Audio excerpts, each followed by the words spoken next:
Hello friends, welcome to everyone. VHK Barad cooking ચેનલમાંથી બોલું છું. મારી રેસીપી છે અલગ અલગ ફ્લેવરની લસ્સી. રંગીન એવી કુટુંબના સભ્યો પ્રમાણે તેમના સ્વાદ અનુસાર બનાવીશું. મેંગો લસ્સી બનાવવાની છે. તેમાં 1 કપ દહીં લેવાનું, 1 મેંગો લેવાની છે. હવે તેને સાલ ઉતારીને કટિંગ કરવાનું. કટિંગ કરી ને તેના નાના નાના પીસ કરવાના છે. મિક્સર જારમાં સીધા એડ કરીશું.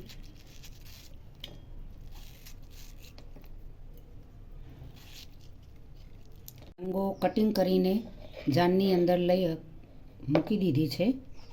હવે 2 ચમચી ખોડ એડ કરીશું, દળેલી. આગળ કેરી વધારે ગળી ઓછી હોય તો સ્વાદ અનુસાર 2 ચમચી એડ કરીશું. અડધો કપ દહીં એડ કરીશું.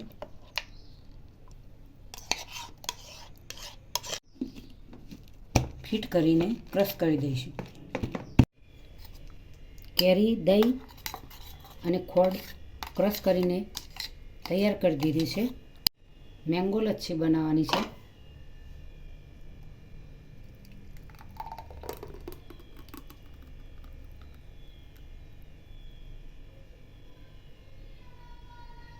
તેમાં તૂટી ફૂટી એડ કરીશું.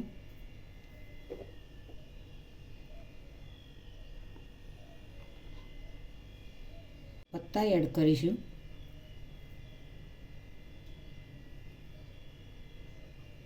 બે કપ દહીં છે. હવે તેમાં 4 ચમચી ખોડ એડ કરીશું.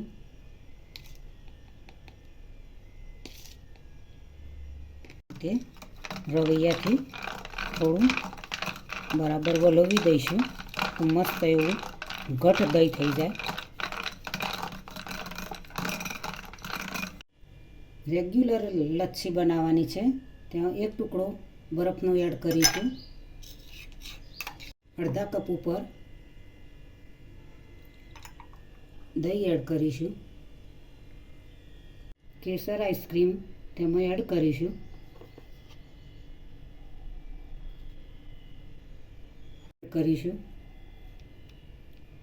ચોકલેટ લચ્છી બનાવીશું. તેમાં હવે ચોકલેટ સિરપ લગાવીશું. તેમાં ચોકલેટ લચ્છી બનાવવાની છે તો આ રીતે દહીં એડ કરીશું.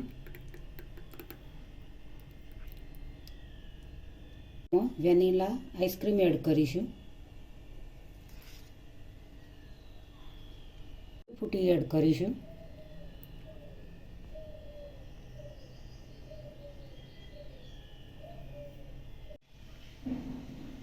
લચ્છી તૈયાર થઈ ગઈ છે. રેગ્યુલર લચ્છી, ચોકલેટી લચ્છી અને મેંગો લચ્છી. તો રેગ્યુલર લચ્છી, ચોકલેટી લચ્છી અને મેંગો લસ્સી. તો મિત્રો, આ રીતે તમે ઘરે અલગ અલગ ફ્લેવરની લચ્છી આસાનીથી તમે બનાવી શકો છો. ઘરે દરેક વસ્તુ તો દરેકના ઘરે હોતી હોય છે. તો આ રીતે બનાવવામાં ઓછા સમયમાં મહેમાન આવે, તમારે પણ પીવી હોય તો આ રીતે અલગ અલગ ફ્લેવરની લચ્છી બનાવીને પીવાની ખૂબ જ મજા આવે. મહેમાન પણ આરામથી પી શકે, બાળકો પણ આરામથી પી શકે.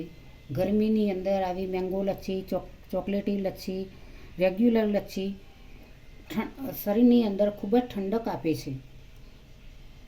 તો મિત્રો,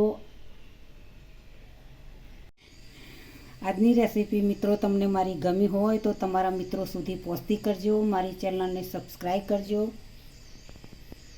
મારા વિડીયોને લાઈક કરજો, શેર કરજો, બને તો કોમેન્ટ કરજો.